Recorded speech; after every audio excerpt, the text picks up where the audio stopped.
Properties of water, ठीक है। अच्छा जी, प्रॉपर्टीज ऑफ वाटर में सबसे पहली जो प्रॉपर्टी है हमारे पास वो क्या है भाई, इट इज़ लिटमस न्यूट्रल, सही है। अब लिटमस का जो लफ्ज़ है वो हम यूज़ करते हैं इसके लिए, इंडिकेटर के लिए, यानी कि हमारे पास एक इंडिकेटर होता है, जैसे हमने एसिड बेस में भी पढ़ा था ना, लिटमस पेपर, सही है। लिटमस पेपर क्या होता है, लिटमस पेपर जो है वो हमारे पास एक स्ट्रिप होती है, सही है। यहाँ पे मैंने आपके साथ पिक्चर भी एक शेयर करी हुई है, सही है। तो इस तरह की एक हमारे पास जो है वो स्ट्रिप होती है, तो अगर उसको हम किसी एसिडिक सब कंपाउंड के अंदर डालते हैं तो वो रेड हो जाती है, सही है। और अगर हम जो है किसी बेसिक कंपाउंड के अंदर डालते हैं, सही है, तो वो ब्लू हो जाती है, सही है ना। तो लिटमस पेपर की ये खसूसियत है कि वो एसिड में रेड कलर देती है और बेस में जो है वो ब्लू कलर देती है, सही। वैसे उसका खुद का जो कलर होता है वो ब्लू और रेड के दरमियान, यानी कि पर्पल कलर का होता है, पर्पल कलर का उसका जो है वो टेक्सचर होता है न्यूट्रल वे में।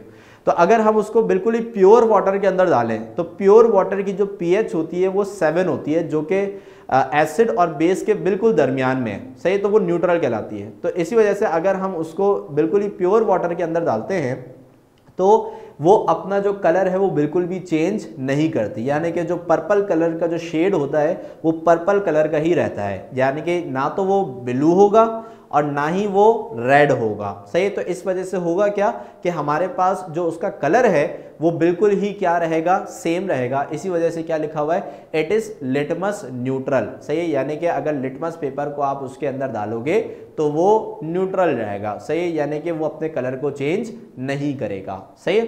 फिर इसके बाद नेक्स्ट जो हमारे पास पॉइंट है, सही, वो है इसके फ्रीजिंग पॉइंट और बॉइलिंग पॉइंट के हवाले से, सही। तो अगर नॉर्मल कंडीशन के ऊपर हम देखें तो हमारे पास जो वाटर का फ्रीजिंग पॉइंट है, सही, वो कितना होता है भाई 0 सेल्सियस, और जो इसका बॉइलिंग पॉइंट है वो हमारे पास कितना होता है भाई 100 सेल्सियस, ठीक है।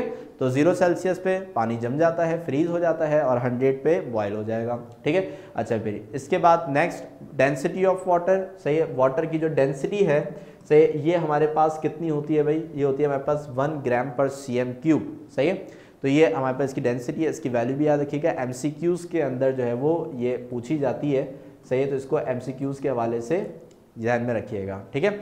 अच्छा, फिर इसके बाद it is a great solvent, सही, फॉर बोथ आयोनिक, सही, for both ionic and molecular substances, सही है। अब सॉल्वेंट का मतलब क्या होता है, कोई भी ऐसी चीज जो कि किसी दूसरी चीज को अपने अंदर डिसॉल्व कर सके तो वो सॉल्वेंट कहलाती है। तो सॉल्यूट, सॉल्वेंट, सही। सॉल्यूट जो डिसॉल्व हो रहा है वो सॉल्यूट है, जो डिसॉल्व कर रहा है वो सॉल्वेंट है। अब वाटर जो है ना ये कहलाता है यूनिवर्सल सॉल्वेंट, यानी कि इसके अंदर आप कोई भी चीज़ डाल दो तो वो डिसॉल्व हो जाती है मेजरली, सही है। तो इसलिए ये इसको हम बोलते हैं it is a great solvent for both ionic and molecular substances, यानी कि इसमें मेजरली जो चीज़ें हैं वो हमारे पास क्या हो जाती है, डिसॉल्व हो जाती हैं, सही है। अच्छा खदीजा, क्या आप सवाल किया है ऑन नॉर्मल टेम्परेचर, क्या पूछ रही है इसमें, नॉर्मल टेम्परेचर पे सवाल पूछे सही से उसका ना लिख के बता दें, नॉर्मल टेम्परेचर पे क्या।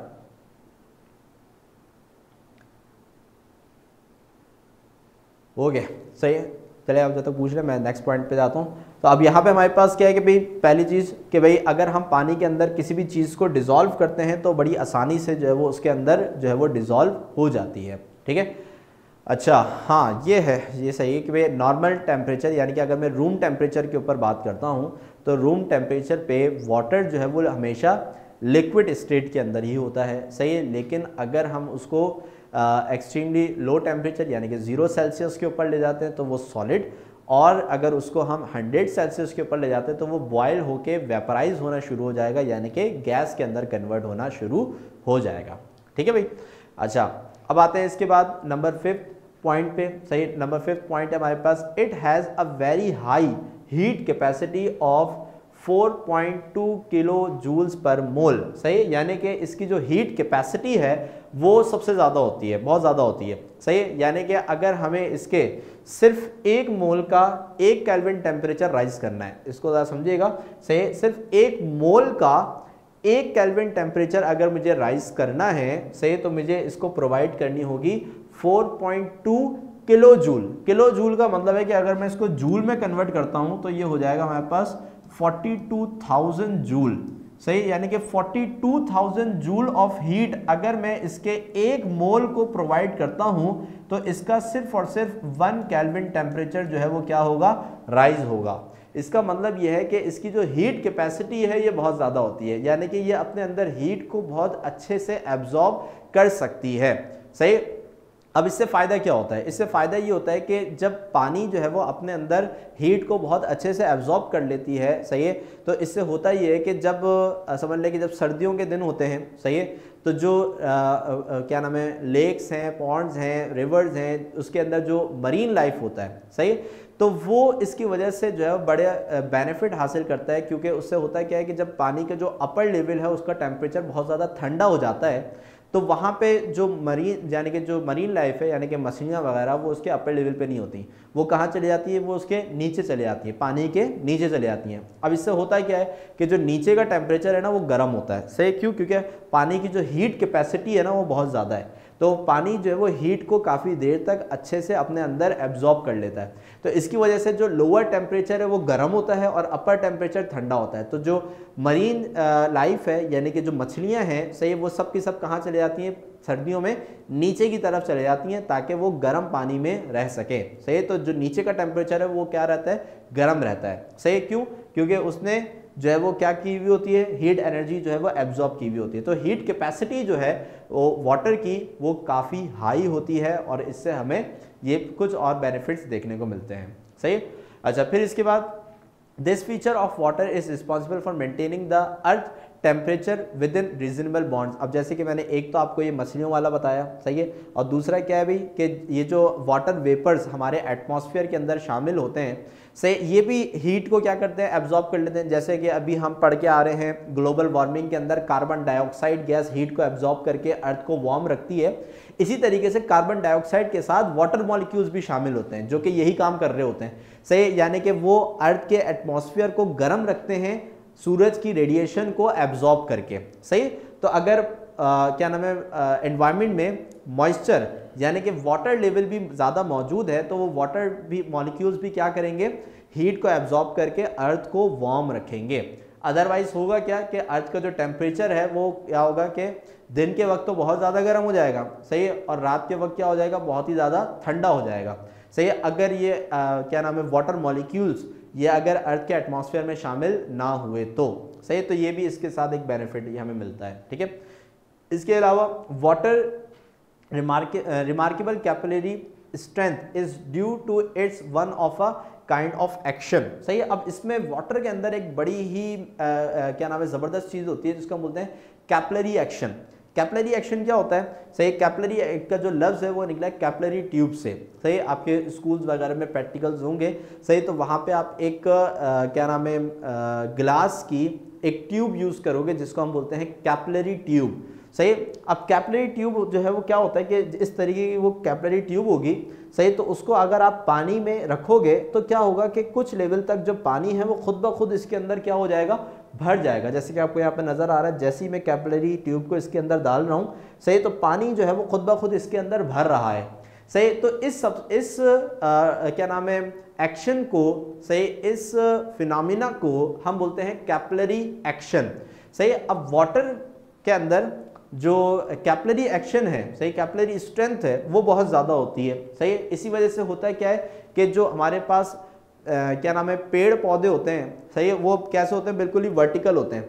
सही, अब हम पानी डालते हैं उसकी बिल्कुल रूट्स में, सही, जड़ों में पानी डालते हैं, सही, लेकिन वो कैपिलरी एक्शन के जरिए वो पानी जो है वो दरख्तों में ऊपर की तरफ, उसके लीव्स में, उसकी ब्रांचेस में, हर तरफ जो है वो क्या हो जाता है, स्प्रेड हो जाता है। तो ये जो हमारे पास प्रोसेस होता है कि हम पानी तो डालते हैं रूट्स के अंदर, सही, लेकिन due to the capillary action of water, सही, वो पानी जो है वो क्या नाम है, ट्री एब्जॉर्ब करके, सही, उसको जो डिफरेंट ब्रांचेस हैं और जो लीव्स हैं वहाँ तक उसको जो है वो क्या कर देता है, पहुँचा देता है।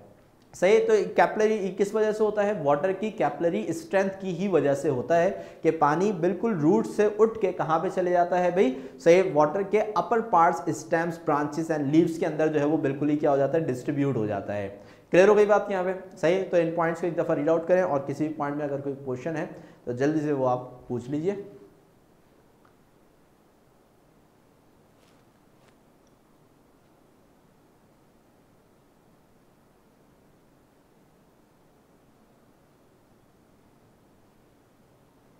ओके भाई, एनीवन? अच्छा, खदीजा नज़ीर ने भी एक पूछा भी नंबर पॉइंट फोर भाई, पॉइंट 4 लिखा हुआ है it is great solvent for both ionic and molecular substances. ठीक है, क्योंकि पानी में अगर हम किसी भी चीज़ को जो है वो डालते हैं, सही, तो मेजरली केसेस के अंदर हमारे पास यही होता है कि पानी उस चीज़ को जो है वो डिज़ोल्व कर लेता है। सही, अब जहन में रहे कि पानी यानी कि वाटर जो है वो एक पोलर नेचर रखता है, तो उसके अंदर अगर आप कोई पोलर सब्सटेंस डालोगे, सही, तो वो तो उसको फ़ौरन से डिज़ोल्व कर लेगा।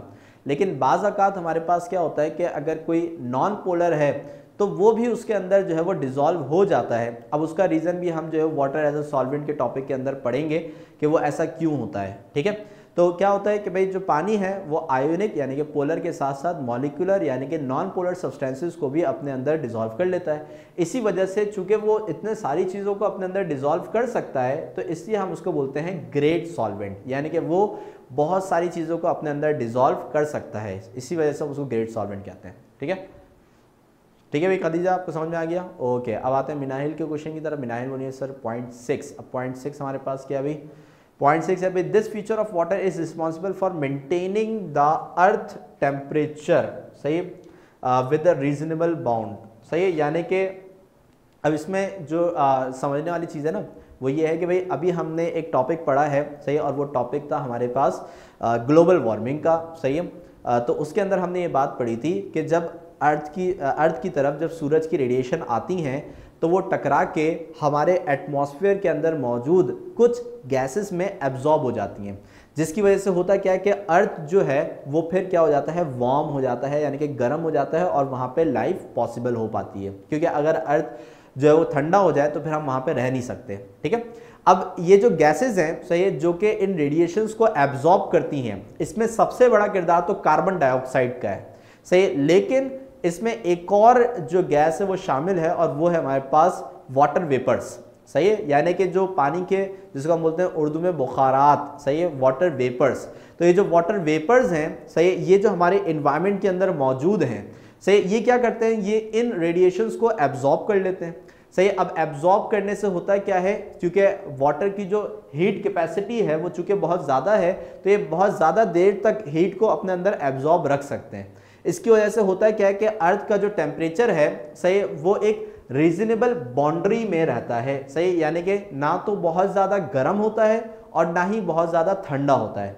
सही, तो ये किसकी वजह से होता है, ये उन्हीं वाटर वेपर्स की वजह से होता है जो कि अर्थ के सराउंडिंग में मौजूद हैं, और अर्थ में आने वाली जो सूरज की जो रेडिएशन है उसको एब्जॉर्ब करके अर्थ को गर्म रखती हैं। सही, ताकि अर्थ का जो टेम्परेचर है वो उसकी बाउंड्री से नीचे ना जाए, यानी कि ठंडा ना हो। अगर बहुत ज़्यादा ठंडा हो गया तो फिर यहाँ पे रहना मुश्किल हो जाएगा। ठीक है भाई मिनाहिल, आपका क्वेश्चन क्लियर हुआ?